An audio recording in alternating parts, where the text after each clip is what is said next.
2022년을 은혜롭게 맞이하고 싶으십니까? 그럼 2021년을 평안하게 보내야겠죠. 새해를 행복하게 맞이하고 싶으시죠? 그럼 구해를, 지금 해를 정말 평안하게 보내야겠죠. 그래야지 오지 않겠습니까? 여러분, 우리가 미래로 나가기 위해서는 어떻게 해야 됩니까? 과거를 흘려보내야 됩니다. 정리해야 합니다. 그렇지 않으면 한 발자국도 못 나갑니다. 여러분, 우리가 영의 세계로 나가기 위해서는 어떻게 해야 되죠? 육의 세계를 정리해야 합니다. 그렇지 않으면 한 발자국도 못 나가요.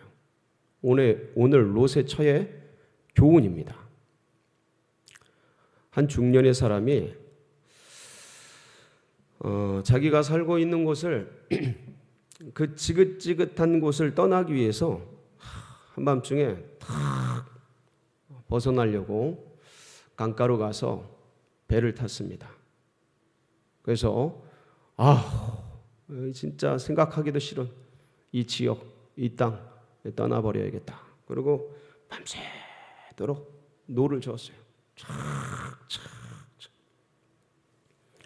한참 가고 지치게 밤새 노를 저어보니까 이제 해가 동이 터오르기 시작했습니다. 근데 깜짝 놀랐어요. 밤새도록 힘을 다해 노를 저어서 강을 저어 나갔는데 아침에 태양빛에 보니까 거기가 어디예요? 다 아시면서 모른 척. 제자리예요. 제자리. 왜 제자리였어요? 배가 묶인 거룻줄, 말뚝에 묶인 거룻줄을 풀지를 않았어요. 밤새 가는 줄 알았는데 제자리예요.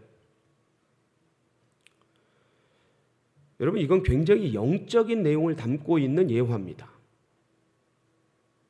그러니까 이전에 과거의 쓴뿌리, 상처, 아픔, 이전 것을 정리하지 않으면 현실에서 뭔가 막 열심히 뭐를 하는 것 같지만 늘 제자리예요. 항상 거기에요. 제가 그런 경험을 했어요.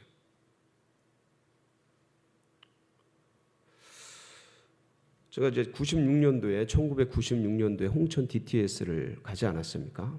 그때 이제 막 대학 졸업하고입니다. 대학 졸업하고 사실 중국에 취직이 돼서 중국 무역사로 이제 떠나기로 취직이 됐었는데 제 아내 된 사람이 그때는 이제 결혼 전이었는데 이 DTS라는 걸 받아보고 가라는 거예요. 그래야 진짜 전문인 선교사가 될 수 있다고. 저는 예수전도단 출신이 아니고 원래 CCC 출신인데 학부를 CCC를 했는데 뭐 예수전도단이라는 이런 데가 훈련이 있는데 DTS가 있다는 거예요. 아니, 이름도 촌스럽고 이름도 이단스러워. 예수전도단. 그때 땅끝 예수전도단이 활개를 칠 때거든요. 근데 그것을 소개해서 저희 뭐 이제 사귀는 사람이 소개하니까 그래 알았다 그러고 요청을 하고 중국의 사장님께 연락을 하고 이제 6개월간 훈련을 받으러 들어갔어요. 어떤 데인지 몰랐죠. 들어가서 처음 들어본 곳이고 들어가서 이제 처음 6주를 내적 치유를 하는데 이제 들어가가지고 내적 치유 시간을 갖는데 기도하면서 거기 이제 훈련 프로그램이 있어요. 내면을 들여다보는 그런 시간. 대화도 못하고 상담도 못하고 자기 세계를 깊이 보는 시간이에요. 저는 그 대학 졸업할 때까지 청년회 회장을 하고 교회에서 난다긴다 하는 것들을 이제 다 하고 그리고 이제 그 DTS를 홍천으로 갔는데 거기 들어가서 내면 세계를 들여다보고 새벽에 기도하고 하는데 제가 제 속에 있는 어떠한 것을 보고 막 광기를 버리면서 뒤집어진 적이 있어요. 제 교장 선생님 주먹으로 치고 그리고 내가 왜 이러나 이런 걸 돌아보면서 제 안에 있는 걸 본 적이 있는데 뭐였냐면 제 안에 분노가 숨어져 있는 거예요. 저도 잘 모르죠. 근데 제 안에 저희 집안에서 제 형제가 사고를 당해서 어떤 차에 오토바이를 타고 가다 사고를 당해서 얼굴이 여기가 50바늘이 찢어졌어요. 50바늘을 꿰맸어요. 쫙 인디언 같이. 근데 그 사건을 처리하느라고 제가 해군에 군대에 있었는데 4번인가를 휴가를 나왔어요. 그때 다행히 진해에 오바울이라고 수리를 들어가 가지고 4번인가를 휴가를 나왔는데 그때 이 사고를 낸 당사자인 그 부유한 그 자동차를 가진 그분은 제가 나오면 도망가고 제 동생은 병원에 있고 저는 휴가를 3박 4일 나온 거라 그때 아니면 대화를 못 하는데 도망갔기 때문에 대화를 못 하고 또 들어갔다 또 나오고 이렇게 3번 4번을 하면서 나와서 나중에 어떻게 됐냐면 그 형제 병원에 누워 있는 형제 수술비도 못 받고 이 얼굴 이거 성형 수술을 해야 되는데 성형 수술도 못 받고 병원비만 받고 일을 해결을 한 거예요. 제가 더 이상 휴가 나올 수 없으니까. 근데 그때 가슴에 새겨진 게 뭐냐면 있는 놈이 더하다. 가진 놈들이 더하다. 그러니까 젊은 때니까 그런 생각이 막 새겨지고 그러면서 어릴 때 자라면서 뭐 없이 자랐잖아요. 아버지 평생 돌을 깨면서 노동일을 하셨는데 30년, 30년, 20년, 30년을 그렇게 열심히 했는데 평생 가난한 거예요.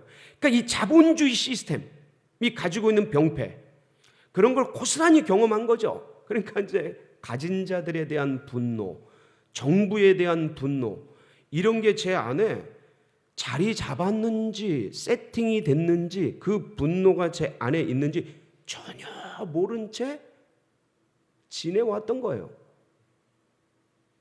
그런데 어떤 사건만 되면 제 안에 잠자던 그게 팍 튀어나와가지고 거칠어지고 세지고 혁명 같은 거 꿈꾸고 뭐 대학생 데모하면 전진 제 안에 그런 것들이 있는 줄 전혀 몰랐는데 DTS 가서 그거를 그 내적 치유를 경험하면서 그게 토해져 나온 거예요. 만일 그게 토해지지 않았다면 제가 이 자리에 있지 못했을 겁니다. 과거가 해결되지 않으면 절대로 미래로 나아갈 수가 없는 거예요. 계속 매여 있는 거예요. 매여 있던 그 한 사람, 그게 누구예요? 롯의 처. 여러분 오늘 이 말씀이요, 누가복음 17장 말씀이 예수님께서 인류 멸망에 대한 말씀을 하시면서 거론한 말씀이에요. 롯의 때라는 게 노아의 때를 거론하시고 롯의 때를 거론하신 거예요. 그러면서 잊지 말라라는 거예요. 미래에 그 당할 일들을 말씀하시고 예언하시면서 니네 잊지 말고 기억해라. 롯의 처가 무슨 일을 당했는지. 그럼 롯의 처가 무슨 일을 당했죠? 소돔과 고모라를 탈출해 나오다가 뒤를 돌아보죠. 뭐가 됩니까? 소금 기둥이 됩니다. 여기서 이제 소돔과 고모라를 왜 멸망시키는지 이런 사실은 역사적 배경, 성경적 지식 이런 것들이 좀 깔려야 합니다. 근데 여러분들 대부분 다 아실 거라고 생각을 해요. 아브람과 롯이 거의 부자지간입니다. 조카고 삼촌인데 근데 부자지간이에요. 아브람이 아버지고 롯이 아들 같은 그런 사이였어요. 근데 이집트에서 올라오면서 거부가 되죠. 이 둘이. 그래서 양들이 많아져요. 그래서 그때 아브라함이 지혜롭게 야 이제 우리 분가하자. 아들아 이제 조카인데 아들뻘 되니까 분가하자. 네가 우하면 내가 좌하고 네가 좌하면 내가 우하겠다. 그러니까 네가 선택해서 좋은 곳으로 가라. 이렇게 권면을 합니다. 그때 롯이 무슨 말씀입니까? 삼촌, 큰아빠님 먼저 가셔야죠. 이렇게 했어야 되는데 냉큼 받아가지고 선택한 곳이 어디예요? 소돔과 고모라. 근데 그 땅에 대한 평가가 성경에 어떻게 기록이 되어 있냐면 참 놀랍게 기록이 되어 있습니다. 그 땅을 한번 보실까요? 13장 10절로 11절 13절 창세기인데 13장 10절 11절 13절 시작. 이에 롯이 눈을 들어 요단 지역을 바라본즉 수알까지 온 땅에 물이 넉넉하니 여호와께서 소돔과 고모라를 멸하시기 전이었으므로 여호와의 동산 같고 애굽 땅과 같았다. 뭐와 같아요? 여호와의 동산 같고 애굽 땅과 같이 물이 많고 너무 푸르고 기가 막히게 살기 좋은 것 같이 보이는 거예요. 그러므로 자 11절 그러므로 롯이 요단 온 지역을 택하고 동으로 옮기니 그들이 서로 떠난지라. 자 서로 떠났어요. 자 그런데 소돔 지역은 13절 소돔 사람은 여호와 앞에 악하며 큰 죄인이었다. 그러니까 눈에는 보기 좋은데 이때 롯이 기도를 또 안 해요. 눈에 보이는 대로 택해서 간 거예요. 문화가 화려하고 살기 좋고 물이 많고 그때 뭐 중동에서 물 많으면 아주 최고 아니겠습니까? 그래서 택해서 갔는데 문제는 거기가 부패하고 타락한 곳이었어요. 큰 죄인들이었어요.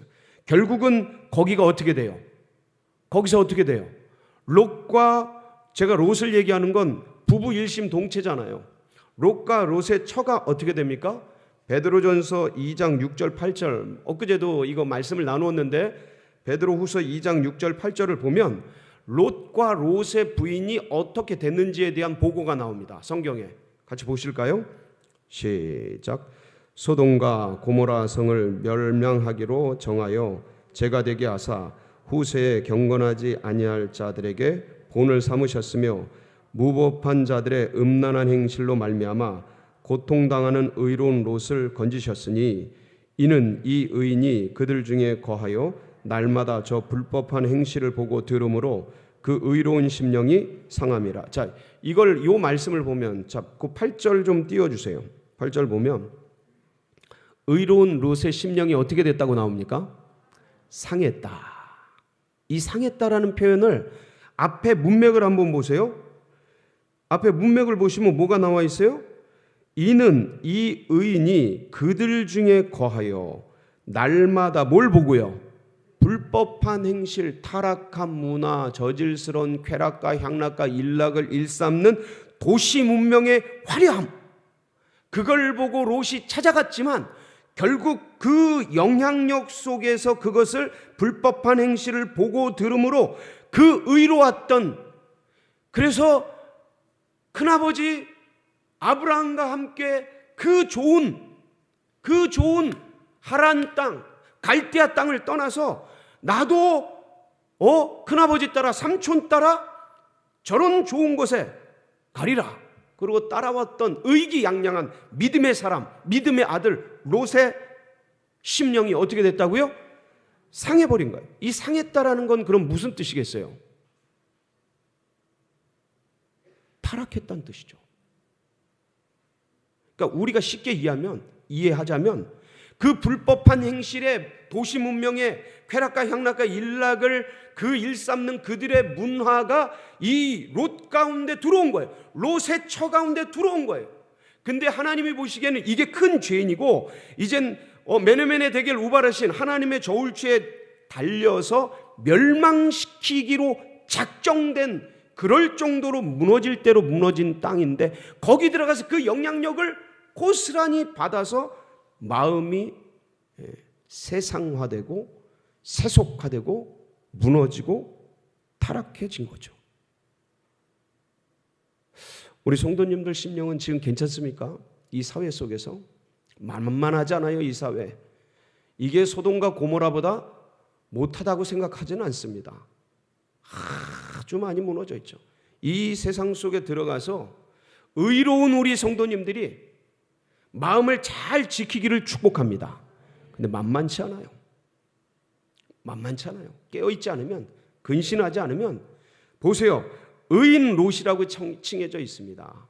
의인 롯이 마음이 섞이고 세속화되고 무너지고, 제가 말씀드렸죠? 주님의 백성이 구원받는 것과 징계받는 것은 다르다. 예. 그러니까 구원받는 거는 아들로서 구원받는 거, 하나님의 자녀로서 구원받는 거. 그런데 징계받는 것은 아들이라도 징계를 합니다.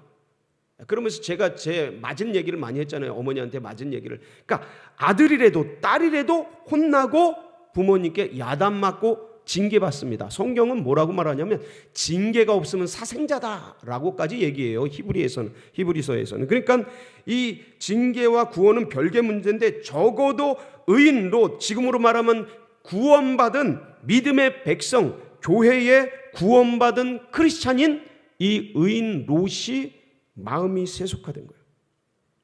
세상 행실에 무너진 거예요. 의인 롯이 그렇게 됐다면 롯의 처는 어땠을까요? 거의 비슷했죠. 근데 이들이 결국은 하나님께서 이 땅을 심판하셔요. 그래서 창세기 19장 24절 25절 보면 뭘로 심판하십니까? 한번 보실까요? 시작. 여호와께서 하늘 곧 여호와께로부터 유황과 불을 소돔과 고모라에 비같이 내리사 그 성들과 온 들과 성에 거주하는 모든 백성과 땅에 난 것을 다 엎어 멸하셨더라. 불과 유황을 쏟아 부어서, 그러니까 노아 때는 물로, 소돔과 고모라 때는 이 롯의 때는 물로, 불로 멸망시키는 거야. 다 태워버리는 거야.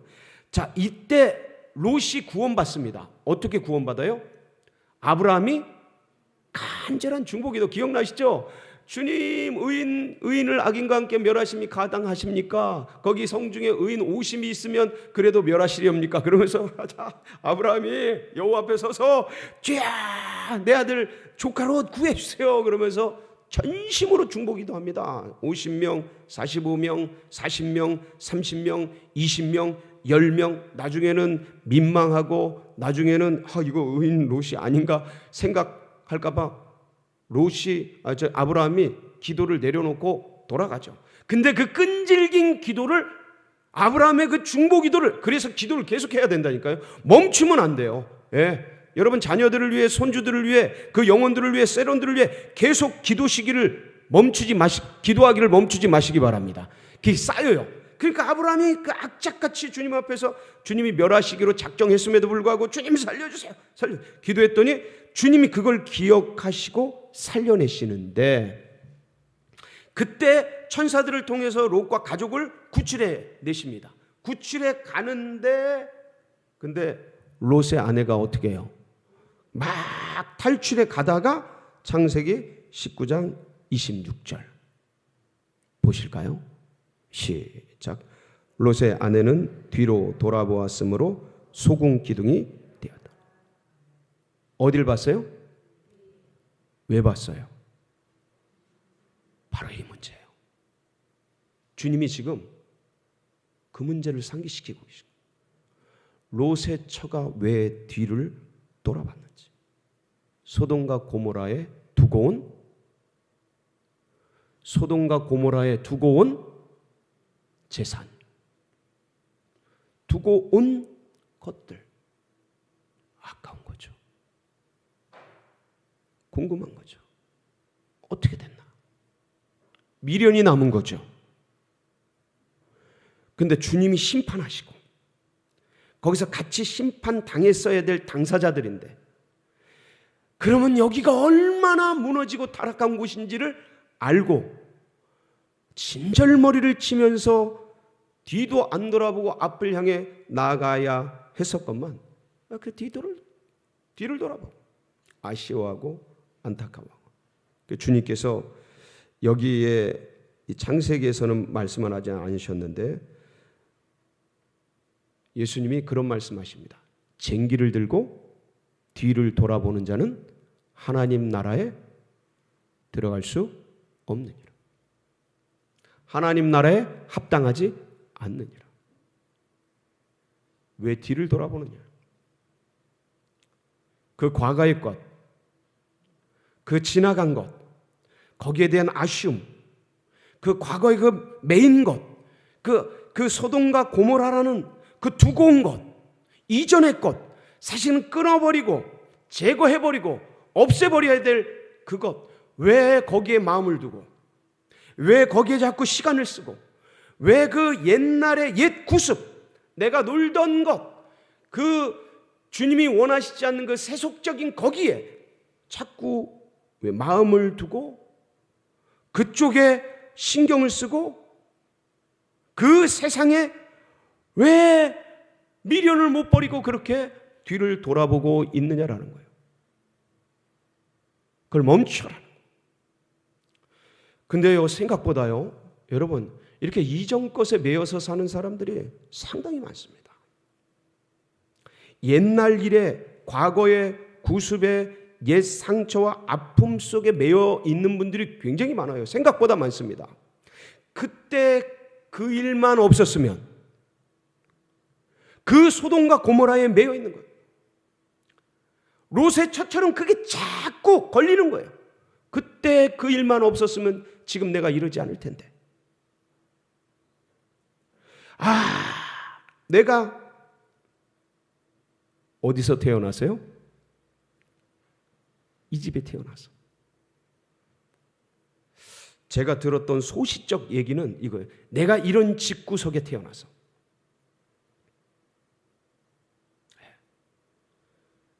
그 과거의 끈, 그 소돔과 고모라, 그 옛것, 돌아보지 말아야 될 것에 딱 매여 있는 거예요. 안 끊어져요. 한 발자국도 못 나가요. 그 과거의 끈. 어떤 분은 그런 생각도 해요. 내가 부모 잘못 만나서. 내가 부모 잘못 만나서. 좀 많이 듣고 자랐어요. 내가 부모 잘못 만나서. 지금 이렇게 고생하고 있다. 이렇게 살지. 그 끈을 끊으셔야 돼요.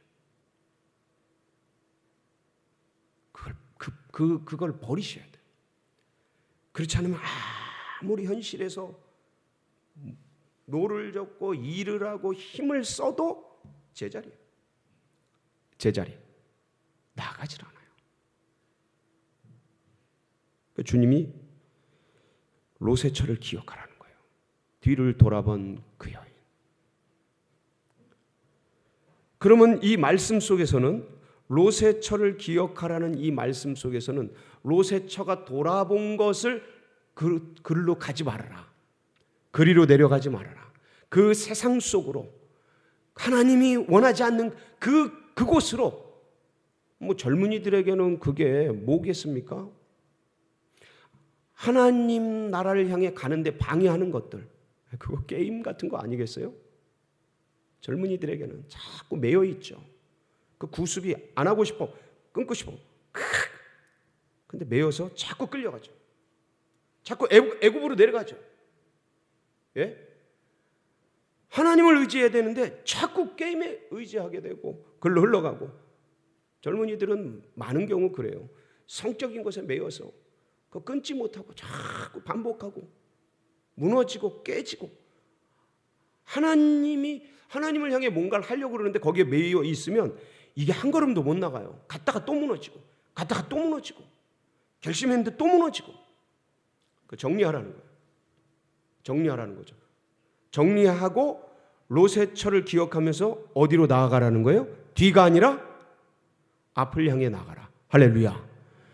여러분, 2022년이요 2021년을 결산하지 않으면 오지 않습니다. 물리적인 시간은 오겠죠. 영적인 시간은 안 오는 거예요. 예? 이 심리적인 시간들은 안 오는 거예요. 크로노스의 시간은 오겠지만 카이로스의 그때는 안 오는 거예요. 그러니까 그거 정리하라는 거예요. 정리하고 앞을 봐라. 롯의 처가 뒤돌아보다가 무너진 것을 생각하고 앞을 향해 나아가라. 뒤돌아보지 말아라. 부르심의 푯대를 향해서 미래를 향해 전진해라. 할렐루야. 그게 빌립보서 3장 12절 14절 말씀 아닙니까? 이게 같이 한번 보실까요? 시작. 내가 이미 얻었다 함도 아니요 온전히 이루었다함도 아니라 오직 내가 그리스도 예수께 잡힌 바 된 것을 잡으려고 달려가노라. 형제들아, 나는 아직 내가 잡은 줄로 여기지 아니하고 오직 한 일, 즉 뒤에 있는 것은 잊어버리고 앞에 있는 것을 잡으려고 푯대를 향하여 그리스도 예수 안에서 하나님이 위에서 부르신 부름의 상을 위하여 달려가노라. 뒤에 있는 것 잊어버리고 다 내려놓고 끊어버리고 정리하고 앞에 있는 것을 향해 가겠다 이거. 이때 이 바울의 말년이에요. 말년. 빌립보서 쓸 때는 말년이에요. 인생의 말년. 그런데도 뒤에 있는 거, 그 엄청난 거 이룬 거, 그거 아무것도 아니에요. 다 내려놓고. 그러니까 그게 아픔이든 축복이든 쌓았던 것든 잃었던 것들이든 한이든 그게 은혜든 다 내려놓고 정리하고 앞에서 부르심의 상을 향하여 달려가겠노라라는 바울의 신앙 선포입니다. 후반전, 인생 후반전. 여러분, 이 신앙에 대한 선포가 여러분의 선포되길 축복합니다. 여러분, 이전 것을 정리하세요. 매여 있는 것들을 다 푸세요.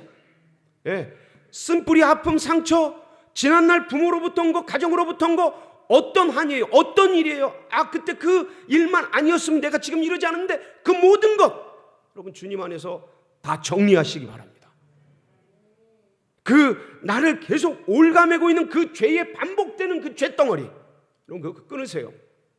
언제까지 거기 매여 계실 거예요? 그게 술이세요? 끊으세요. 이빨 딱 깨물고 끊으세요. 병들어요. 그게 담배예요? 건강 위에 끊으세요. 신앙하고 상관없이 건강 위에 끊으세요. 다 정리하세요. 거기 자꾸 매여서 옛날에 습관처럼 매인 거기에 자꾸 매여 한 발자국도 못 나갑니다. 정리하고 앞에서 부르심의 상을 향해서 달려가시기 축복합니다. 그게 뭡니까? 주님이 부르심의 상이 뭐예요? 여러분 주님의 비전을 여러분의 비전으로 삼길 바랍니다. 그리고 주님의 사명, 주신 사명 여러분 가슴에 태우시길 바랍니다. 그래서 2022년도에는 내가 땅의 일이 아니라 육신의 일이 아니라 어디의 일? 영의 일, 하늘의 일 거기 집중하세요. 그걸 위에 땅의 걸 이용하세요. 이게 목적이 아니라 하늘의 것, 주님이 부르심의 사명, 주님이 몸된 교회의 이 역사, 이 일들 감당하기 위해서 이 땅의 것을 사용하세요. 이 땅의 것 위에서 하늘의 것을 이용하는 자들이 아니라 부르심의 푯대를 향해서 달려가기 위해서 이 땅에 있는 것들 마음껏 활용하여서 하나님께 영광 돌리시길 바랍니다. 그러기 위해서 말씀 읽으세요. 말씀과 기도의 자리를 놓치지 마세요. 이 양 기둥이 없이는 영성은 한 걸음도 안 나갑니다. 10년, 20년 제자리가 돼요. 이거 안 하면 영적 세계에서 이거 안 하면 국물도 없어요. 껍데기만 있는 거예요. 그래서 말씀에 깊이 나가라. 그리고 기도의 그물을 깊이 내려라. 그러니까 주님이 부르심의 상을 향해서 거기에 나의 지향성, 나의 시야, 관점을 거기다 두고 말씀과 기도에 이 날개를 달고 양 기둥을 딱 잡고 달려갈 길을 달려가는 2022년 새해 여러분의 새해가 되시기를 축복합니다. 같이 기도하시겠습니다.